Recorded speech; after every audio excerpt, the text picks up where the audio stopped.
নমস্কার। আমি মেগা স্টিলের পক্ষ থেকে সমস্ত কাস্টমারকে সাদর আমন্ত্রণ আমাদের এই শোরুমে জানাই।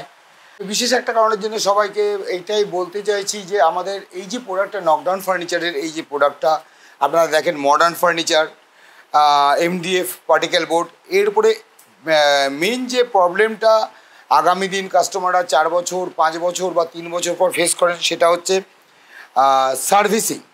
এবার যদি ভাবেন যে সার্ভিসিং তো লাগবে না, সার্ভিসিং এই প্রোডাক্টের ক্ষেত্রে কেন দরকার? এই প্রোডাক্টটা যেহেতু টোটালি নকডাউন, টোটালি এটা অ্যাসেম্বল করা হয়, মানে আমাদের যিনি কম্পিউটারকে আমরা অ্যাসেম্বল করে তৈরি করি ডেস্কটপকে, ঠিক তেমনি অ্যাসেম্বল প্রোডাক্ট। এটা বড়ো ওয়ার্ড্রপ, বেড যা দেখছেন সবই অ্যাসেম্বল।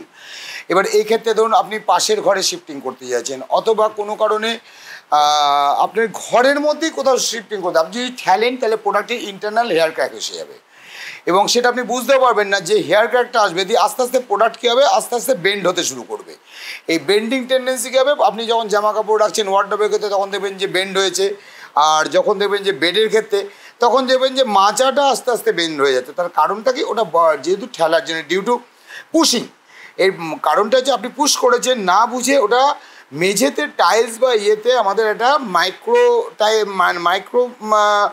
হাইট তো থাকে, মানে একটা টাইলসের সাথে একটা টাইলসের যে একদম সেম টু সেম লেভেল থাকে না, ফলে অটোমেটিক দুটো টাইলসের মধ্যে দিয়ে যখন পাস করে তখন একটা ভাইব্রেশন হয়, সেই ভাইব্রেশনে এটাই হেয়ার ক্র্যাক হয়ে যায়।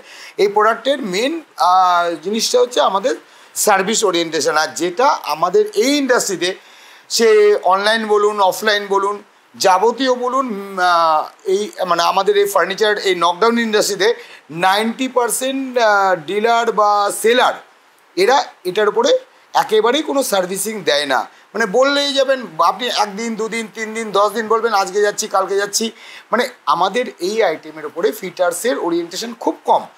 এবং যদিও ফিটার্স যদিও পাবেন, তাদের চার্জেস এত হাই যে তাদেরকে দিয়ে কাজ করানো যায় না। বর্তমানে যিনি মেট্রোপলিটন সিটিতে একটা বেড বা ওয়ার্ডরোব রিফিটিং করার চার্জ চলে যাচ্ছে আস্তে আস্তে 2000 টাকা, মানে এতটাই টাফেস্ট একটা জব চলে যাচ্ছে, ফিটার্সদের ডিমান্ড খুব হাই লেভেলে চলে যাচ্ছে। কিন্তু আজকের ডেটে দাঁড়িয়ে আমরা 10 বছর ধরে আমাদের এই মেগা স্টিলকে নিয়ে চলছি, এবং মেগা স্টিলের আজ পর্যন্ত কোনো কাস্টমার বলতে পারবে না যে সে সার্ভিস পায়নি ঠিক মতো, বা সে কমপ্লেন করেছে, কমপ্লেন অ্যাটেন্ড করা হয়নি। ঠিক আছে, হয়তো সেটা 5 দিন 7 দিন দেরি হতে পারে, বাট আমরা কমপ্লেন সম্পূর্ণভাবে অ্যাটেন্ড করি। এবং সার্ভিস আজকে থেকে 4 বছর 7 বছর 8 বছর 9 বছর আগের কাস্টমারও হয়তো বলছে বেড খুলে সরিয়ে দিতে হবে বা ওয়ার্ডরোব সরিয়ে দিতে হবে, মানে জাস্ট অনলি 400 মিনিমাম চার্জ। হ্যাঁ, এটা কিন্তু শুধুমাত্র মেগা স্টিলের প্রোডাক্টের ক্ষেত্রে, বাট আদার্স প্রোডাক্টের ক্ষেত্রে কিন্তু এই রেটটা ডাবল ট্রিপল। এবং এর উপরে অনেক ওরিয়েন্টেশন ভিডিও আপনাদের আসবে। আদার্স শোরুম যারা সার্ভিস দেয় না তাদের সার্ভিস চার্জের উপরে আমরা অবশ্যই কিছু বেনিফিট কাস্টমারকে নিয়ে আসবো, তার এগেনস্টে কাস্টমারকেও তো কিছু বেনিফিট আমরা সামান্য আমরা একটু বেনিফিট চাইবো। তবে আমরা কাস্টমারকে যতটা ভ্যালু অ্যাড করবো কাস্টমারের, তার থেকে আমরা হয়তো তার 10% হয়তো আমরা রিটার্ন চাইবো, ফিডব্যাক চাইবো। এটুকু যদি কাস্টমার করে, কাস্টমারকে আমরা সেই সাপোর্টও করবো আগামী দিন। মানে এই জন্যে আমাদের মেগা স্টিল সবার সাথে একইভাবে সুসম্পর্ক রেখে আমরা লং রান করছি। Thank you.